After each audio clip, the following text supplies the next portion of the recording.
Hello bachcho, let's see this question. So the question over here says a segment of DNA molecule comprises of 546 nucleotides. How many cytosine nucleotides would be present if the number of adenine nucleotides is 96? So question में पूछा है कि हमारे पास एक segment of DNA molecule है जिसमें 546 nucleotides present हैं, तो हमें cytosine nucleotides बताने हैं कितने हैं if the number of adenine nucleotides is 96.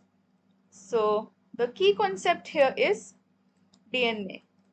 So DNA क्या होता है हमारा? डीएनए होता है हमारा डीऑक्सीराइबोन्यूक्लिक एसिड. ये जनरली अगर हम देखें तो ये एक डबल स्ट्रैंडेड फॉर्म में प्रेजेंट होता है एंड ये क्या करता है, ये हमारी जेनेटिक इंफॉर्मेशन को कैरी करता है. सो एंड ये जेनेटिक इंफॉर्मेशन जो होती है ये नेसेसरी होती है for the development and functioning of the organism. So अगर हम ईच स्ट्रैंड की बात करें, so each strand has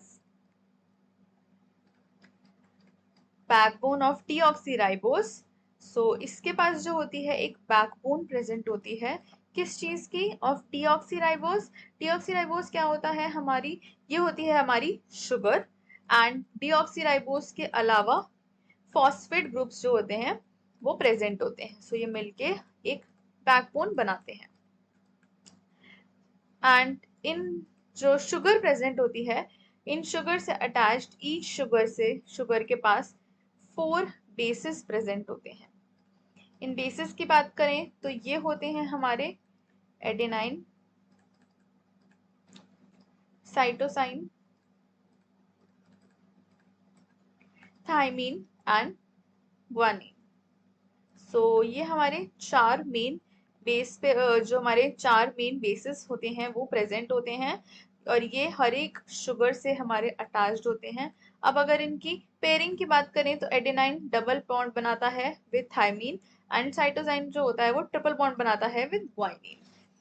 so अब अगर हम बात करें कि न्यूक्लियोटाइड, नंबर ऑफ न्यूक्लियोटाइड्स के लिए, सो व्हाट हैपेंस इज कि जो हमारे नंबर ऑफ, अगर हम नंबर की बात करें तो नंबर ऑफ एडेनाइन जो है, so number of adenine bases ये जो होगा it is equal to number of thymine. So जितने हमारे एडेनाइन प्रेजेंट हैं उतने ही हमारे थाइमीन प्रेजेंट होंगे एंड सिमिलरली जो हमारे नंबर ऑफ ग्वानिन है उतना ही हमारा जो है वो साइटोसिन प्रेजेंट होगा. सो अगर हम गिवन की बात कर लेते हैं, सो लेट्स से गिवन है हमें number of adenine. So adenine जो है हमें 96 गिवन है. सो इफ एडेनाइन हमारे 96 हैं, देयरफॉर जो हमारा नंबर ऑफ थाइमीन है वो भी हमारा आएगा 96. अब क्या करते हैं, अब हम ऐड कर लेते हैं एडेनाइन को एंड थाइमीन को. सो इफ हम एडेनाइन प्लस थाइमीन कर लेते हैं विच इज 96 प्लस 96, ये आएगा हमारा 192. सो लेट्स से, सो अब हमें गिवन है एक और चीज which is total number of nucleotides. So हमें जो टोटल न्यूक्लियोटाइड्स गिवन है वो है 546. सो ये हमारा गिवन है, ये क्वेश्चन में हमें मेंशन करा गया है. आगे अगर हम देखें, देयरफॉर अगर हम बात करते हैं number of guanine plus cytosine की, सो ग्वानिन प्लस साइटोसिन जो होगा ये होगा हमारा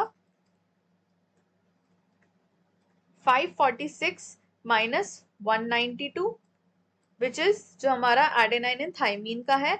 अब लेट्स से, अब बिकॉज हमारा एडेनाइन एंड थाइमीन ऑलरेडी हमें पता चल चुका है और उसके अलावा बाकी 2 बेसिस ही बचेंगे तो हम उसे 542 से माइनस कर देंगे और हमारा आंसर आएगा विच इज 354. सो ये आ गया हमारा कितने हमारे ग्वानिन प्लस साइटोसिन प्रेजेंट है.